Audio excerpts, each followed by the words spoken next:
how satisfying was it to get J. Rich Bagaloo through, well, I was going to say 90 minutes, but 100 and odd minutes, and what kind of an impact do you think that'll have on him psychologically? Because a year out, 364 days out, is mentally difficult as well as physical, I guess. I think it is. He's played a couple of games, not played a full game yet, so that was good for him to get that. And we were at a stage where, we thought we used our subs prudently on Saturday. And then sometimes you're wishing that you had more, just to give people a rest. But it is what it is. Ordinarily Matt had come on for Big Josh, and Matt was ready to go, and unfortunately Louis twisted his ankle. So how is Shipley? Because that was a bit of a concern. I think you were literally making a change, weren't you? His ankle swelled up, so we'll have to see how that settles down during the week. Is that an area, playing a back four, having a left back, where you feel like you might need a bit of cover? Because I know you've got Bailey Sloan around, but he's been out injured as well. Yeah, it's something that we're going to have to look at. We definitely need defensive cover, and that's something that is our priority in the next week or so. I know you've talked a lot about the transfer windows and being incrementally more difficult as you go along. Do you expect that to change as the really big boys do their business and then the Premier League do their business? Is there a trickle down as the window gets towards the end? You certainly find it does happen, but football's ever changes, isn't it? So, we're not sure what's going to happen in the next couple of weeks. So what we have to do is plan for as best we can in regards to have a couple lined up just in case we lose a couple. You have got this bulk of players who are 23 or younger, with some really experienced guys and only one or two in between. How satisfying is it to see Tommy Lee and Jack Nolan, for example, linking up as they did at the weekend, and Jack getting his first league goal for the club? Yeah, brilliant. I'm really pleased with Jack. He's looked a threat since we moved him up front, and I think he is a lad who knows where the net is. Took his goal really well. Unfortunately, there's a shot that he normally does better with them, to be fair. And it's nice to see the both of them linking up,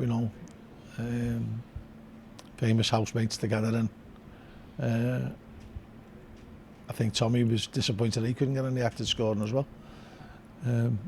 But there's a long way to go, and we're pleased that we got the result. We know there's things that we can definitely improve on.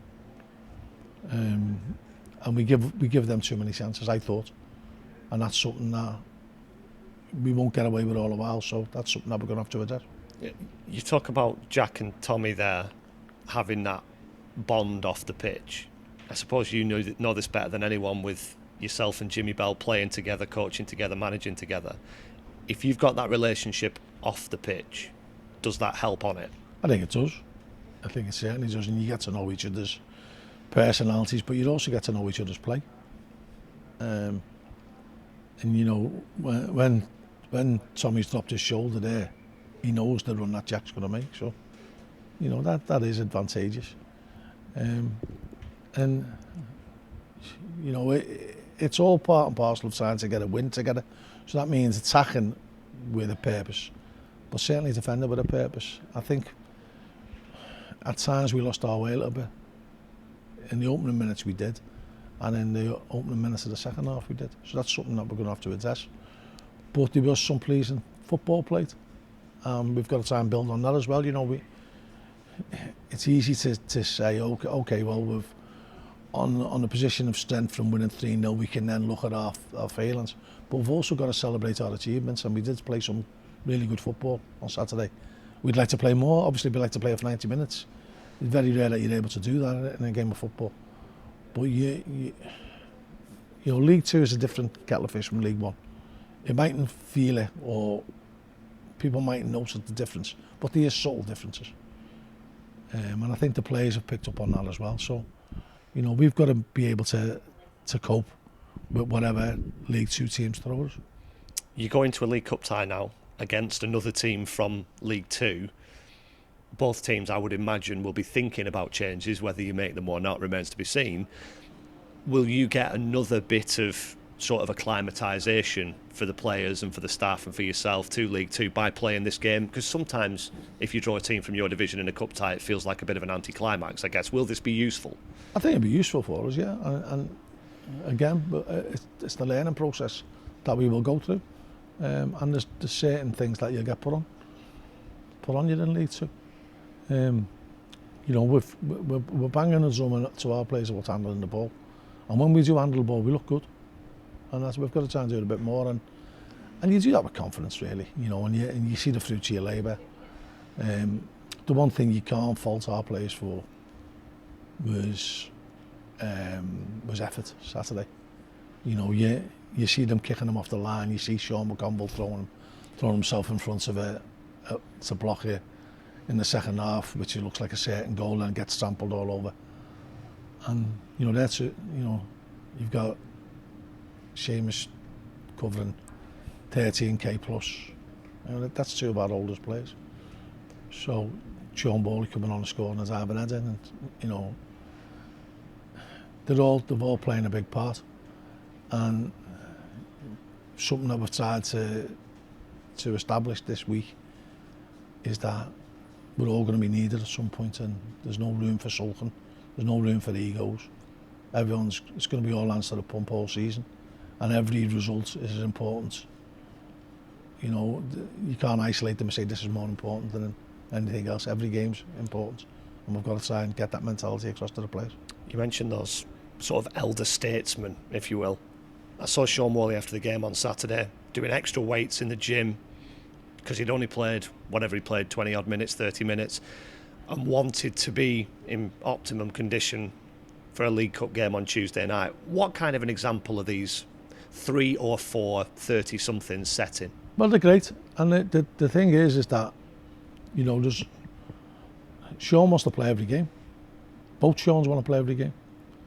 It's down to us to manage them to get the best out of them for the season, Seamus included as well. And so,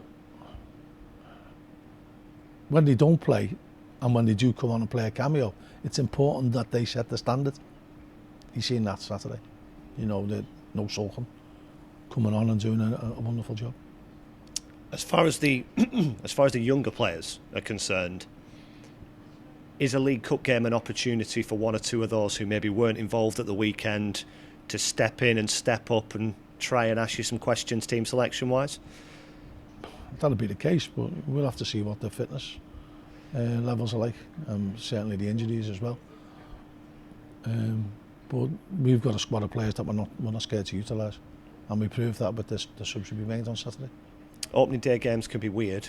I'm sure you've looked at Bradford and gone through their game.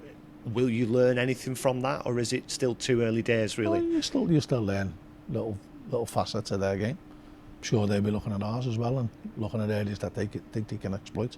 And that's part and parcel of the cat and mouse game of football, isn't it? But you know, we want to win the game, and we're playing at home. I thought the fans were magnificent on Saturday, and it was pleasing to give them something to cheer about. You know, and scoring goals. You know, particularly scoring 2 at the Clayton end as well. You know, they seemed to suck the ball in the net, and I'm really pleased for them more than anybody, really. And I guess regardless of competition, you'll want to be on a roll at home. You'll want to make it so that it becomes habit forming. It was our problem last year, and that's something that we've got to improve on. When anybody plays Bradford City this season, there'll be talk about their manager, Mark Hughes, what he achieved as a player, the experience he's got as a manager. I guess you guys aren't too far away in sort of age, certainly not too far away in terms of experience. What are your memories of kind of watching his career and maybe coming across him in the past? Yeah, he was a fantastic footballer, you know, and he has had a decent managerial career.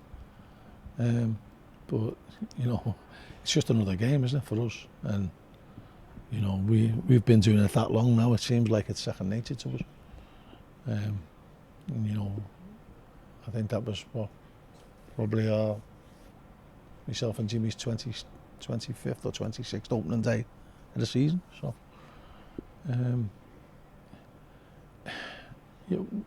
I think managing is changing, and I think Mark Hughes will be seeing that as well. And the role of a manager is changing dramatically, particularly with the bigger clubs. And so, while we're in it, we've got to make the best of it. Do you see a real cross-section, a real range of managers in this division, from very experienced down to, coaches coming out of an academy maybe and getting a first-team job and everything in between? You do see a lot of it, but that's the way football's gone. And you just have to fit in as best you can and do as best you can. And when your methods don't work, you'll quickly be replaced. We've been fortunate that the style of football that we've played, the methods that we've operated on, has brought a lot of success to this club. Obviously, we had the disappointment last year. But in the main, what we've been doing has worked well, and lots of teams have started to use us as a template, which is probably the highest compliment you can get paid. Yeah. Does it please you that you seemingly have been able to move with the times and kind of stay with it, if you see what I mean? Well, I'm a firm believer that you should always try and educate yourself. Myself and Jimmy did the diploma in football management. I've done my pro licence. I've just been accepted for the postgraduate course in strategic leadership. So you're always trying to broaden your knowledge, and you have to move with the times.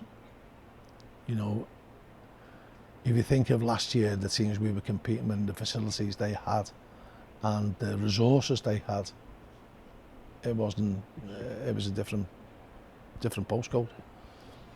And we've done the best that we could, and we've done the best that we could for 5 years. That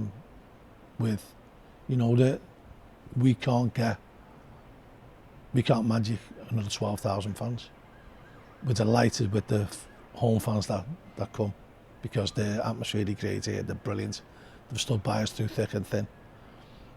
But in order to compete with the likes of League One, you'd have to times our crowd by 6 or 7, and we just can't physically do that.